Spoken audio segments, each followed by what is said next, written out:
Good afternoon, everyone. Welcome to this session of the 2021 PMEA District 7 Virtual Festival.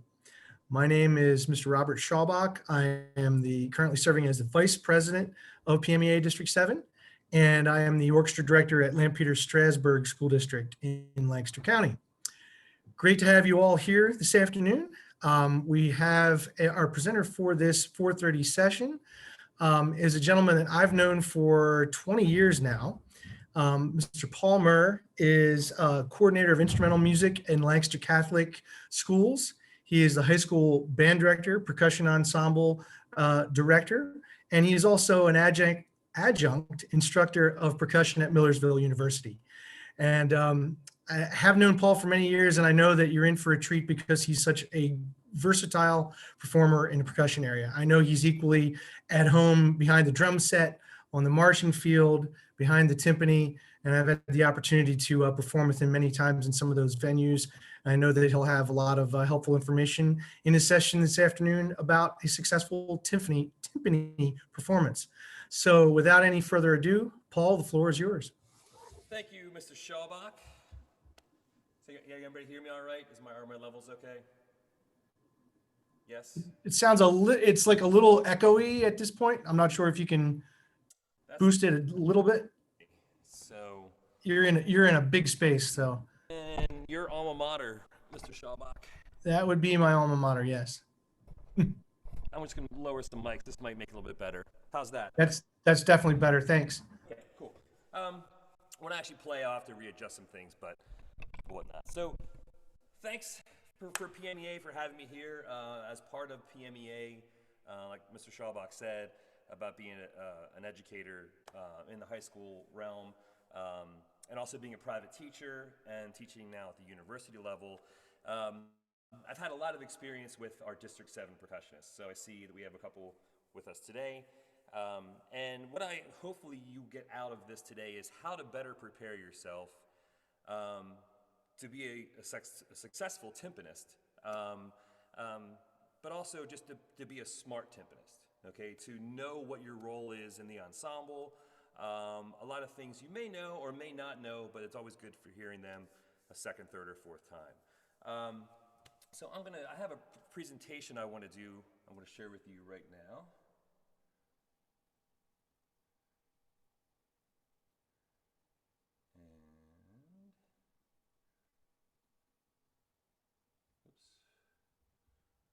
Everybody see that all right?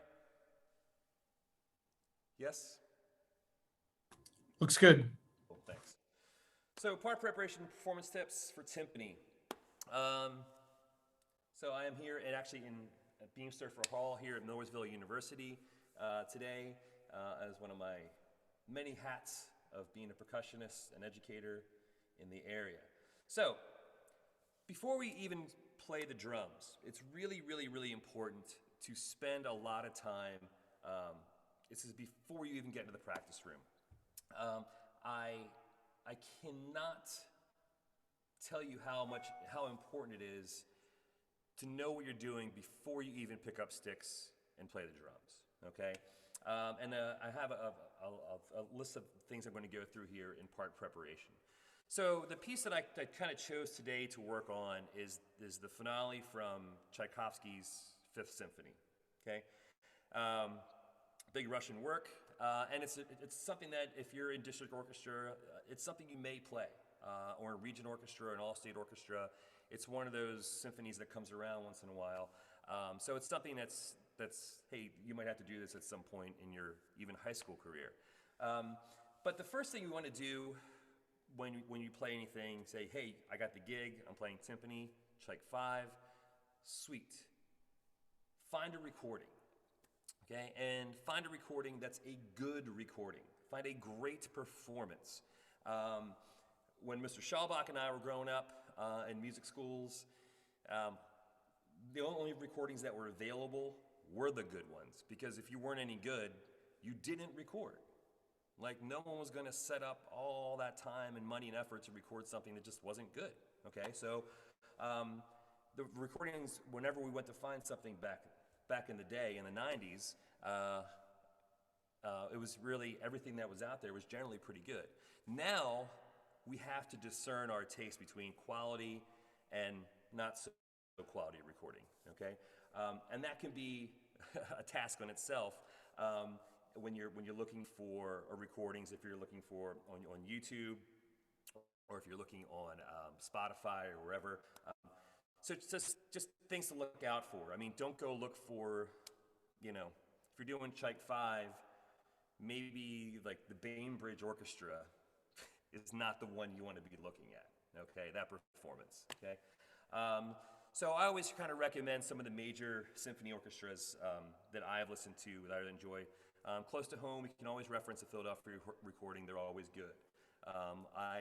My teacher was a student of Cloyd Duff, who was a timpanist for Cleveland Orchestra, so I tend to go more towards the Cleveland recordings.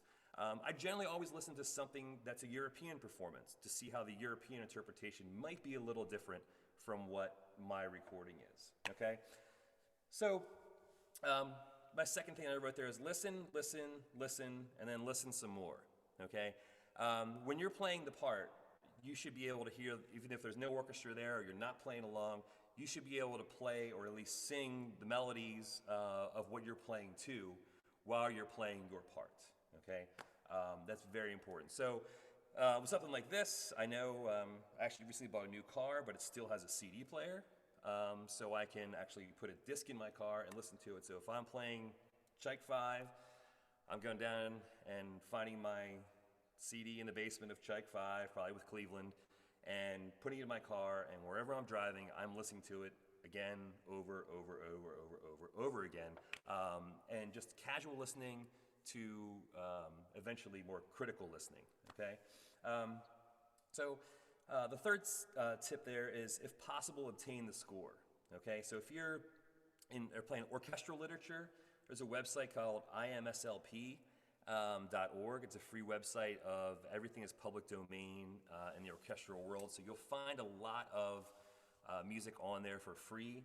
You have to do some searching, and sometimes the things aren't as clean, but it's a free reference that's available to you. Second thing that I try to buy some scores. For example, like I have this one here. This is actually for the Firebird, because I have that coming up. But the full score that's on there, okay, with the full orchestra and the parts, okay?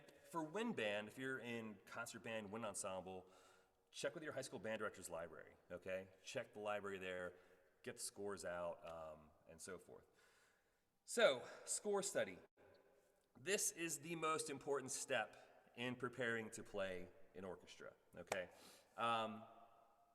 First thing I said, listen to the score multiple times, okay? Not just once.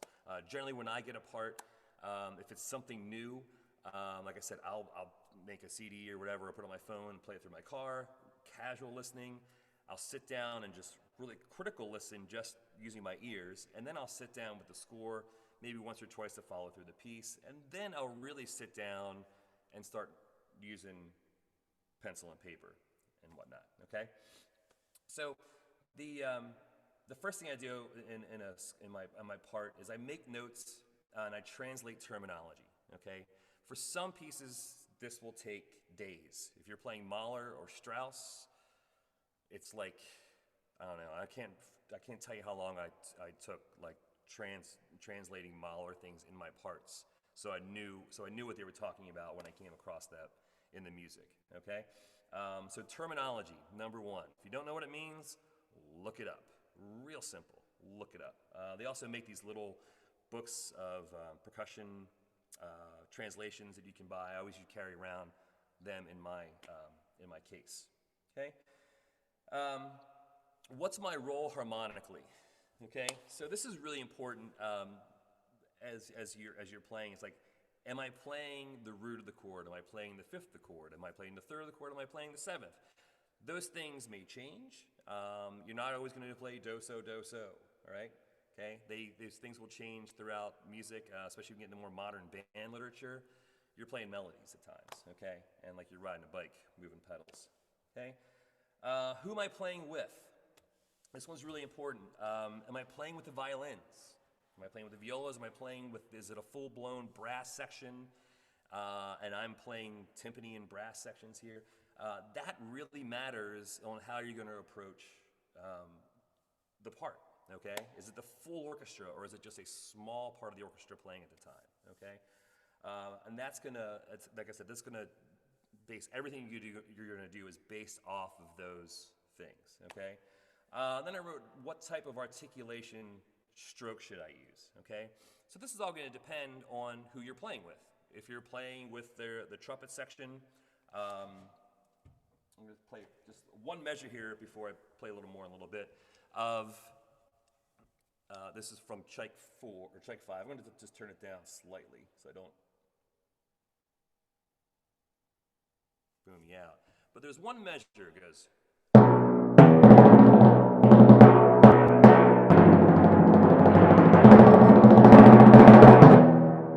Okay? And in that first measure, there's 1, 2, roll and beat 2, 4 30-second notes followed by an 8th note. And then 4 and. Okay, so it's 1, 2, digga digga dun dun dun bum. Okay? I know that I'm playing that part with the trumpets, okay? And I know that their articulations are what they are, and that's how I need to play that to really hear those individual notes, okay? With a more accented staccato articulation than I would something else, okay? Does that make sense to everyone so far? I can't see anybody. Let me try. It does me as a trumpet player, so thanks for copying the trumpets. Well, it's not always about me, unfortunately. As being a percussionist, I found I'm the first one there and the last one to leave. So That's not what the trumpet players say, though. It is all about them. oh, yeah, all about the You're right about that, brother. Yeah. Okay. Cool. So I'm going to the next slide. Pre-practice room continued. We're still not even playing on the drums yet. Okay. Tuning scheme. And this is something that I see young timpanists always make mistakes. And I mean, it's no fault of your own. We don't have a lot of timpani education in schools. I'm guilty at being a percussionist as a high school band director. I'm fighting for kids to play the snare drum part sometimes, and I'm like, oh my gosh, how am I going to get this part happening on timpani with these kids? So it is a difficult thing that if it's not addressed a lot in rehearsal, or if you don't have a private teacher, it's kind of hard to know this. So what I wrote there is, where will the notes speak the best? Okay, so if you're playing a part, even if it only has 2 pitches, let's just say, for example, G and C. Okay, that doesn't mean we play the middle 2 drums. Okay, we have access to a larger drum, and I don't have my smaller drum here because that's my computer setup. But if G and C sound better on other drums, I should put them there, okay? Because it's about your tone and how you want to sound in the orchestra. So a rule that I follow by, and if you look in that slide in the bottom right-hand corner, there is a little chart of the tuning ranges for timpani. So generally, I think with like a D, D chord underneath and going up a 5th, possibly a 6th, depending on your drums and the range that you have, etc. But you want to try to put the drums in the mid to upper range, okay? The head has good tension to it. You'll be able to play the articulations of how you want to play with the different strokes better than you will with the head that's super floppy, right? So it's like playing on a marching snare drum versus playing on a pillow, okay? 2 completely different sounds that we're going to get out of that. So we want to try to get medium to upper tension on the drums first, okay? Mark tuning changes and reference pitches within the music, okay? This is something that if you have parts that have some cues in them, and you have a tuning change within a certain amount of rest, I try to circle a note within those cues or write in a little musical cue that says, hey, listen to the second bassoon player here on this note. That's my note that I have to tune to for the next section. Because sometimes pitch in an orchestra can do this, can fluctuate. So sometimes you have the brass going this way and you got the strings going this way and it's a whole big mess and you're the timpanist going, I don't know what to do, all right? So know what you're coming up next, know where to listen to make those appropriate changes. I'm not going to go too in detail about like technique and whatnot. If you sound good and you're in tune, that's pretty good, okay? And I wrote this in number 6, and I wrote it multiple times in this thing, is make clear notes on any odd notations, okay? And be neat. Once you mark up a part, there are things where that part goes next. One, it might just go back in your library if you're using your own copy. 2, it might go back to the librarian who has to deal with your markings. It might be a rental piece where you have markings in there that you have to get rid of as well. So always be neat. I've played enough of rental things from time to time where I get music and I'm like, oh my gosh, there's like markings all over it. Like, I don't understand how the player could even get through it because it looks like my 5-year-old was making marks on it, okay? So be neat. Be neat with what you have on there, okay? Make sticking, muffling, dampening, and dynamic markings when needed, okay? As we know with percussion and in music in general, not all the things that we're supposed to do are written in the music, okay? That's why listening is so important. In this Tchaikovsky's 5th finale, there's a part right before the very finale ending where it's like a kind of a timpani solo with big hits from the ensemble on it, and you want to just end that phrase but bigger by putting a crescendo there. The crescendo is not written in there, but it's something you want to do. Okay, it's like phrase markings, and they matter to percussionists. Okay, and then any mallet changes you may have. Okay, if you're switching from, I have some flannel mallets here to if I'm switching to a ball mallet to wood. I mean, whatever you need to do to have a successful performance, make those markings. Okay. Now, doesn't mean you have to write every right and left hand sticking in. No. Okay. Certain things hopefully will come more naturally to you as you're playing. That you want to do that, but there are some things you do want to mark. So that's pre-practice room. That's like you on the desk, listen recordings, and try to listen to. I know everyone it's easy to throw it on your phone and listen to your earbuds. But if you got a good stereo, if you got good headphones, listen to it that way because you're going to get a lot more out of it. There's going to be a lot more depth in the recording than if you're using good headphones. All right? So, I have a snippet. I'm going to play a little bit of this Beethoven 5 for you, and then I'm going to talk about how I approached it in a practice room. So let's take a listen to just the end.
that was check 5, the finale there.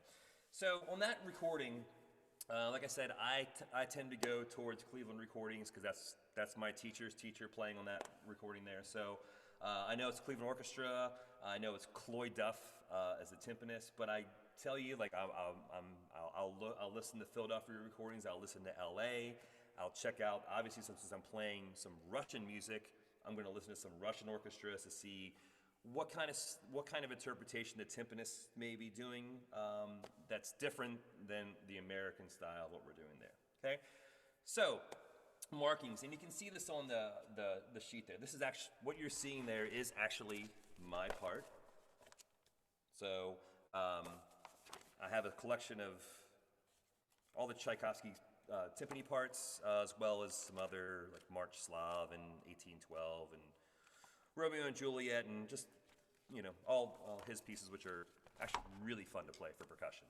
But if you look at the very top, that top line, that's where, I don't know if you get the feeling where when I first played that excerpt for you, the music happened, and then it stopped, and you're like, yay! Oh, but that's not the end yet, all right? It's that total fake out, like Chike's going, fake out, and like not happening. So I'm so glad that because when I played this piece, I think I was in college, that I had Fred Hinger's part, who was a timpanist from the Philadelphia Orchestra for years.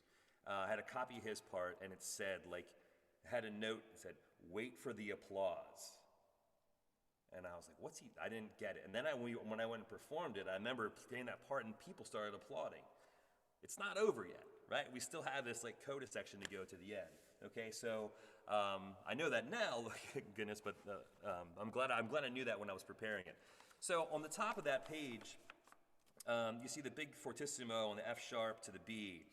And then what I wrote above, you see I wrote solo, but then you see those cues. It's like a quarter note on beat 1, quarter note on beat 2,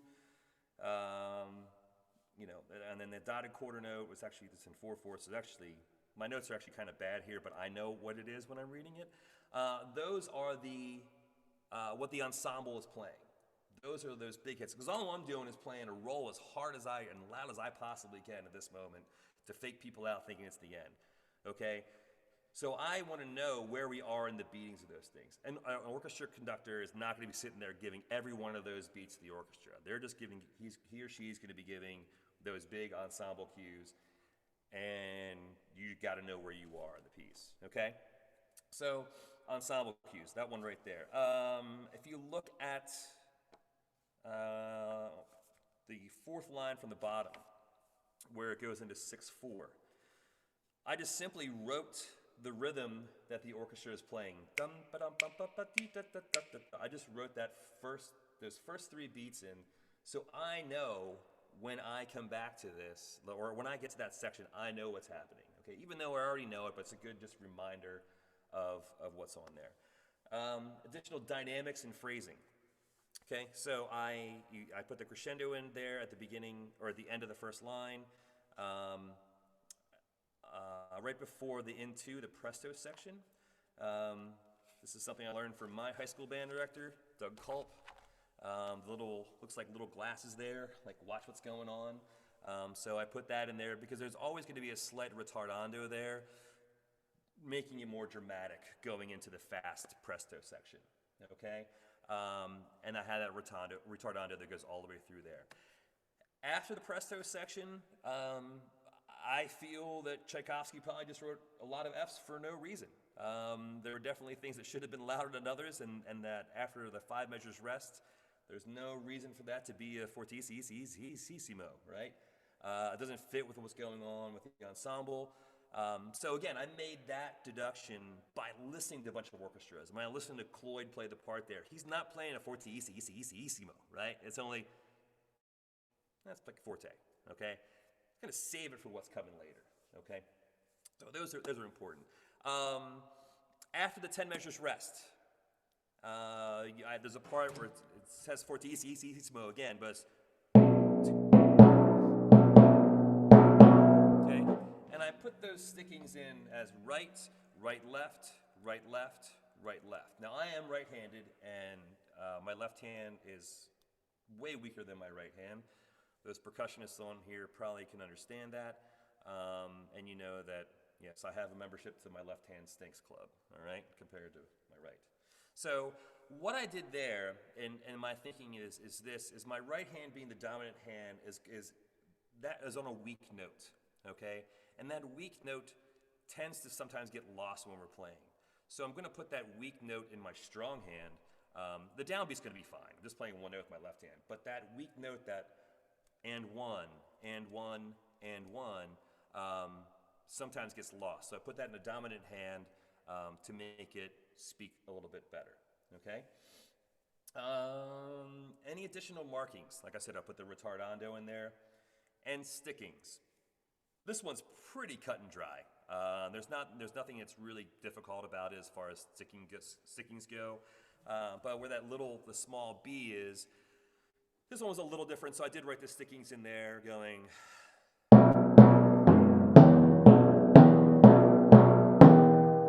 Okay, so I started with the left hand, left, left, right, left, right, left, right, right, left, right.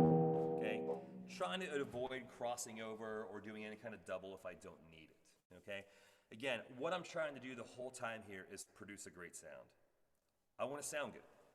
Okay, and if I sound good, there's a really good chance if you're in districts or regions, that's going to help you go to the next level. I've sat in the timpani rooms many times at district auditions, and I really want to hear more musical timpanists, people that actually know the music they're playing.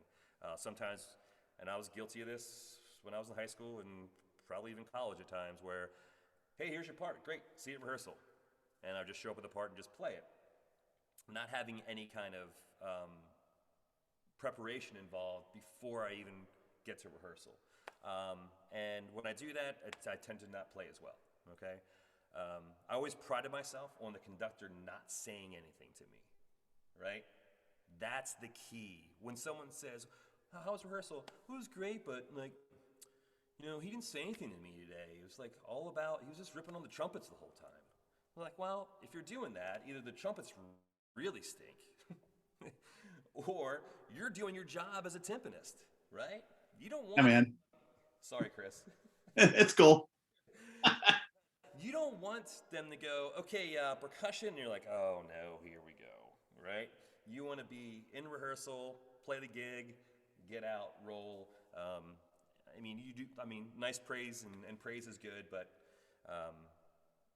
And a lot of times early on in my career, I was playing with a lot of angry Hungarians conductors for some reason. And we were like, oh no, another angry Hungarian. Let's make sure that we're okay today, right? And always avoid the comments from the conductors then. Okay? Nelly Bell? No. I wish. Well, maybe. I'm not sure. So, where was I? Oh, stickings, okay. And I wrote again, be neat, all right? And this is a perfect example of, this is happening to me, as we know, since we've been in a COVID situation, there's been no gigs, except these virtual things, and they're like, whatever, you know. But none of us are playing, or we're playing, but it's not the same, and we all know that, and it stinks, right? So I miss grabbing a coffee with Rob at the Prince Street Cafe once in a while, you know, before a gig or something like that. So I look forward to those human experiences again, you know, can't wait. And in fact, I have one coming up at Easter. It's like, oh my gosh, I haven't played in a year, so here we go. And the reason I have had this Firebird score along is because I'm playing Firebird. Now, I'm playing the timpani part. Now, I've played Firebird many times before, but I've never played a timpani part. So, but I've studied it. So in my Stravinsky timpani part book, I think I studied this in 1993. So that was a long time ago. Nobody here was born. Well, Rob was. I can find my part. Oh yeah, right in the beginning here. My second year of teaching. So I was able to open up my part, and I'm like, sweet, all the translations are done. Like, avec des baguettes and bois. What does that mean? It means to use wood mallets, right? So I know that when I'm getting into this dance section, I got to use wood mallets from there. I have my timpani changes clearly marked, okay? My mallet changes, because I have to go back to wood after not using wood for a certain amount of time. I have markings in of where I'm going to dampen and muffle my playing too, okay? So everything's in here. I have not opened this up since 1993, okay? The timpani part. And when I opened it up, I don't know, maybe last week, I was like, man, everything's there. All I have to do is listen a few times, get on the drums, you know, and I'm ready for the gig, okay? So you want to have, like, I can't stress this enough again, it's be neat, right? Don't be the stereotype, okay, that we often get as percussionists, which I hate. But be neat, and those stereotypes will go away, all right? So on that part, if you can see it all right, if I go, shoot. Okay. So a lot of times with our young timpanists in school is we learn, we're on this kick, right? We're on the, okay? We're playing nice, good legato strokes and everything's good. But then we learn to do this. I'll play it down here because I think the camera can see it better.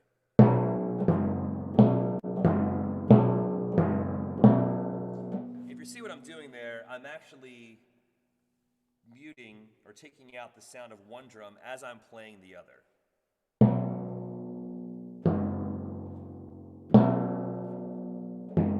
Okay? So I play the high drum, then my hand takes the sound out as I play the low drum. Okay? If you haven't done this yet, you will struggle with it. Okay? There's a part of me that really enjoys watching my students struggle when I first show this to them, because it's kind of like the tapping your head and rubbing your belly, then switch your hands and do it. It's hard to do, and you will fail, which is cool, because then you get better, right? But what happens, and I'm guilty of this, when I first learned this, I'm like, sweet, right? I'm doing all this extra stuff, and it looks cool, I guess, but sometimes it's not needed or not warranted. When I'm looking at this Tchaikovsky part, when I'm playing at measure 490, when the timpani come in, and I'm just cranking away quarter notes, like on the fifth measure, I'm not gonna go.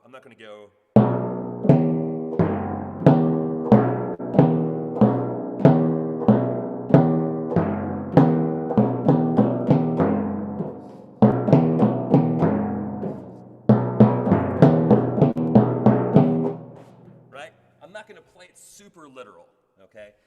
That's there. Because I've done enough score study and listening that I know I'm not really playing those as, they don't need to be as articulated. It's all part of the big chord that's happening here. So every note I'm playing is part of what's happening harmonically.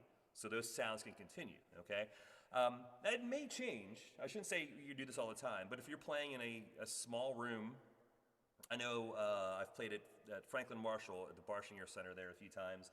And in that room, you pretty much have to dampen everything you possibly can. It's a really weird room for timpani to play in. Same thing with this room at Millersville.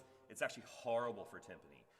Everything is just so boomy. We have a ceiling that I can't see how high it goes. But it's very, very loud for percussion in this room.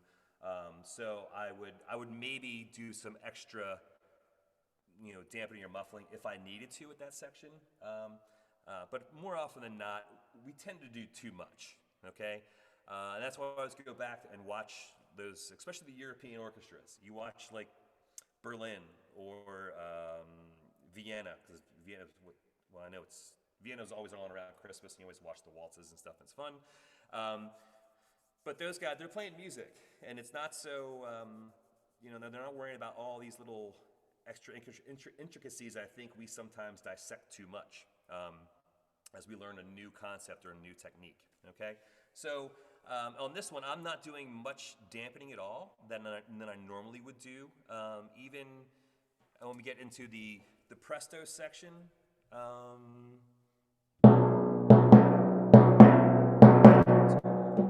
I'll take that out because I have multiple measures rest.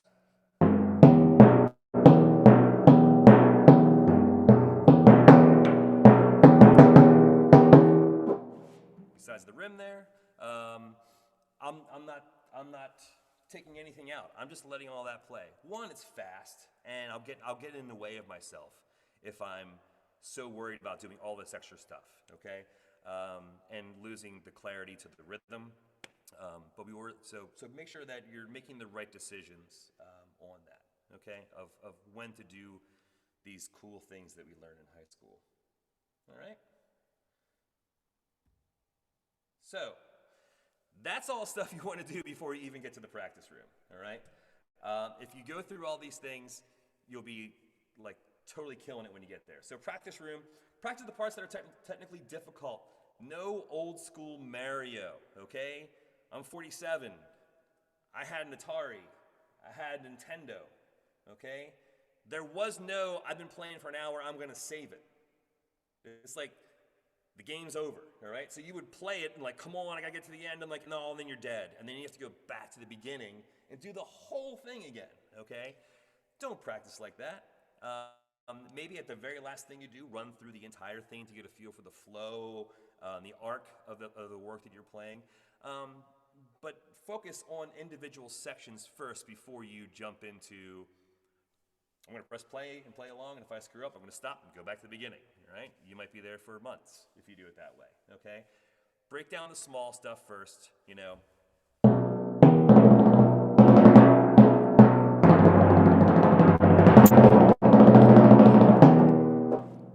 Was that distorting? No? Okay, all right, okay. Practice and define your sound and tone and phrasing. I know it sounds like a lot, but we're just hitting drums. But it is more, you want to think about where the parts are going to go. Again, with score study, you're going to have such a better understanding of what you're doing in the ensemble, okay? So a lot of that hopefully will come naturally. The section in here, it just...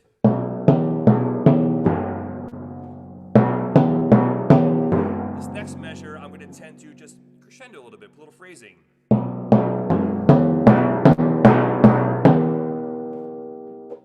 we're going to put a little bit of just motion into the music so it has somewhere to go, all right? Which sticks? Okay, this is always like, well, what should I use? It's going to depend on a lot of things. Okay, obviously this is Tchaikovsky's 5. If you're playing with an all-state orchestra, that's going to be a huge group.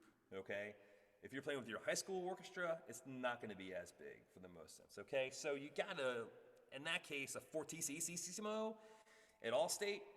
That's what it is, man, and go for it. Just make sure you're in tune.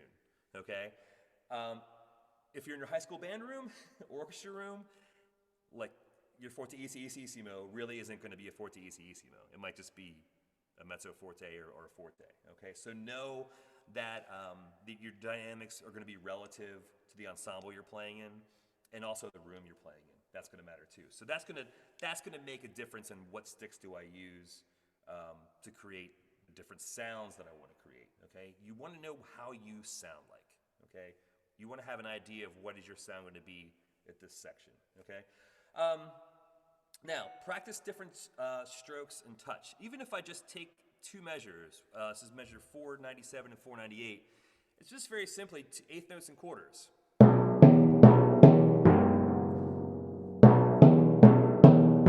Okay? I can play that with very legato stroke, pulling everything out of the drum as much as possible, getting that nice... Okay, so what if I'm in the rehearsal or in the hall and the conductor goes, I want you to use, I want the timpani, I need more timpani, okay? That could mean a lot of things, okay? That could mean I need more volume. That could mean I need better articulations. That could mean I need to use different sticks, okay? All these things are gonna have different meanings in a rehearsal. I know I try to change things that a conductor may not like just by the way I play the drum. So I play those with a very nice legato stroke. I can change my stroke to play more of a downstroke, put put a little more tension in my fulcrum to create more of a frontness to my sound, which gives a more articulate sound. If we're thinking maybe a tenuto marking versus a nice legato things, I could play it like this.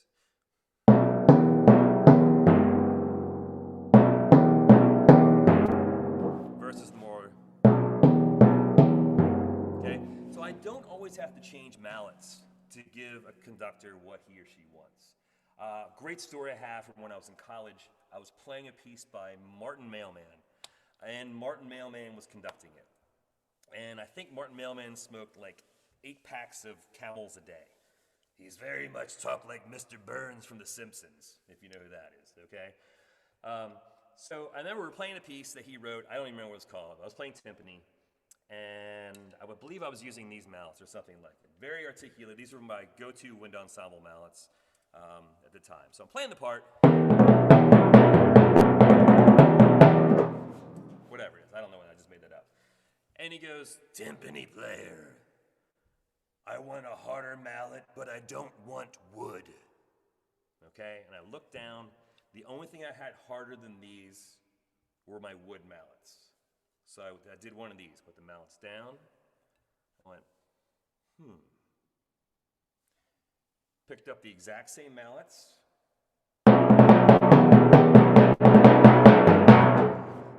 He was, "Timpani player, that's fantastic. That's exactly what I wanted," right? I didn't change my mallets. I just changed the stroke I was using to get a more articulate sound that he was wanting, okay? As being percussionists, like you're gonna find yourself tons and tons of times of like translating what people mean, okay? I think that goes with any performer. It's like when you hear, conductors say something to you, it's one thing.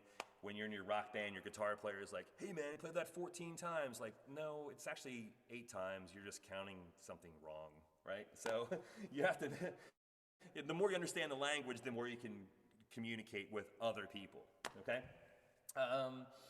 So practice the same parts, but with different strokes and different touches. Practice with a metronome. A lot of orchestral music, once it gets going, there's a lot of times I don't even know why a conductor is there. I didn't say that out loud, but maybe I did, okay? But a lot of times, once it goes, all right?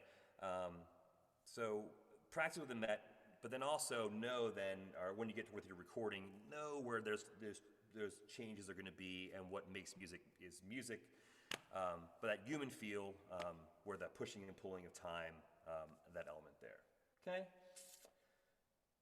How am I doing time-wise? Okay. Now, we got our part down. We've been rehearsing with the orchestra. Awesome. We're finally get to our hall, and it's completely different than the orchestra room at school.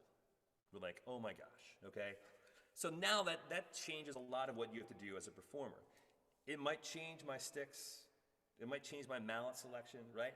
If it's a smaller room, I might not use something as big to fill up the sound of the room. I might go something with a thinner sound because that's what the room is telling me to do, okay? I might just have to use the same mallets with a different stroke, a different touch. So if I'm prepared to do those things in my own personal practice, when I get to the gig, I can cover however it's gonna be. Okay, and I think that's important when we talk about stroke and touch. Is it going to affect my dampening scheme? Right? I said the mention of playing Franklin and Marshall.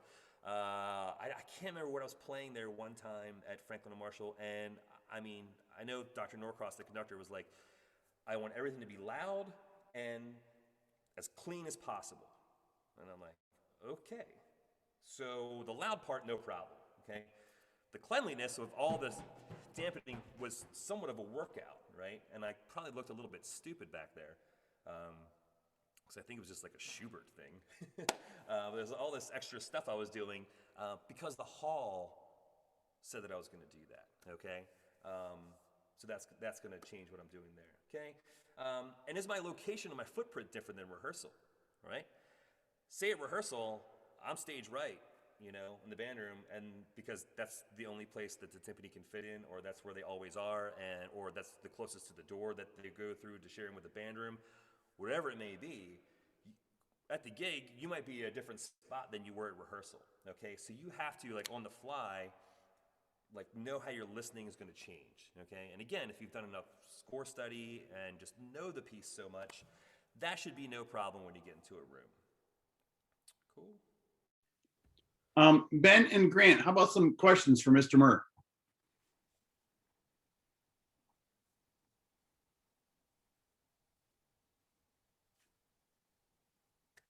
Bueller.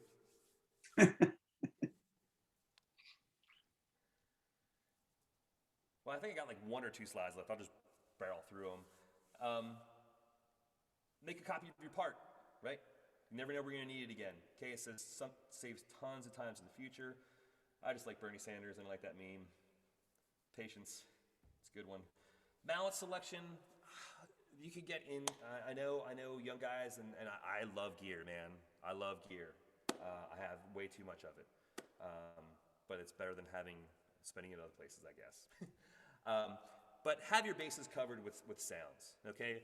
The ball mallets that everyone gets, these are fine, but there are other sounds out there, okay? You want to look at cartwheel type mallets, which are not ball mallets. So these are felt that just go around the outside, that don't come on the top of the mallet. So if I just play maybe you can hear with these microphones, I'm not sure, but just a little roll.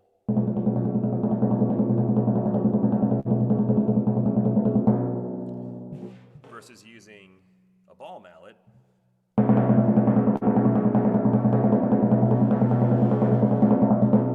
It's a little different sound there in the tone production that we're getting.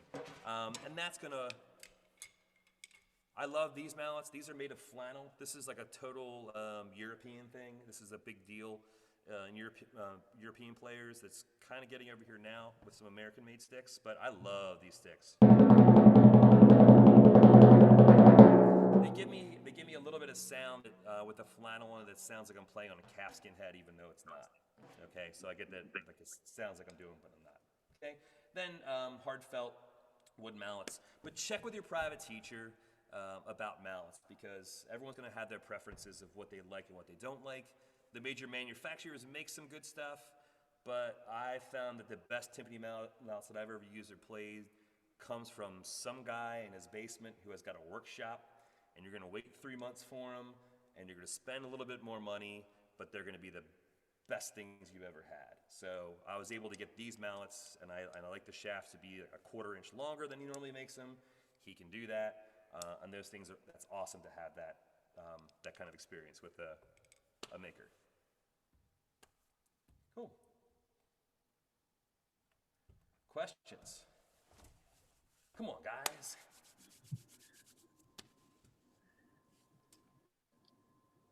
Non-timpani. Any questions?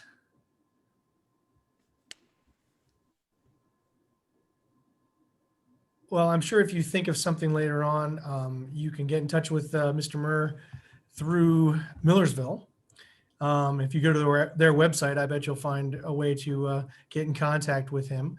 But if there are no questions, we'd like to definitely thank Mr. Murr for his time and for the excellent session this afternoon. I know I learned a few things about how our friends in the percussion section are preparing their parts ahead of time. So that will help me as a teacher as well.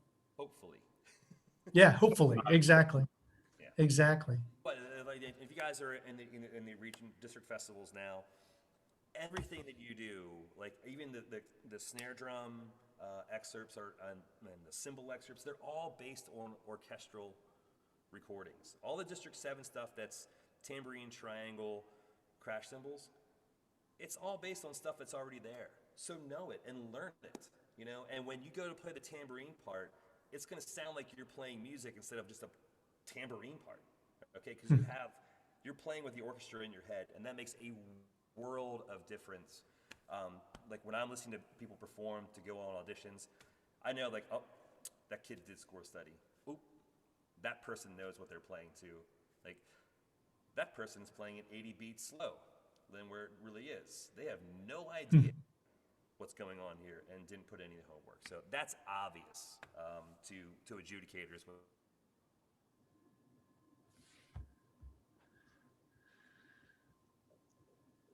Well, thank you, Paul. I know that we didn't have a lot of students attend this one, but we did record it and we are going to post it. And I know that my percussionists are going to be viewing this particular video at some point this year. I encouraged them to sign up to come and none of them did. So it'll be an assignment someday. Absolutely. Send me that video so I can assign it to my students too. Okay. All right. Thank you, Mr. Murr. Yep. Thank you, Mr. Murr. Thank you very much.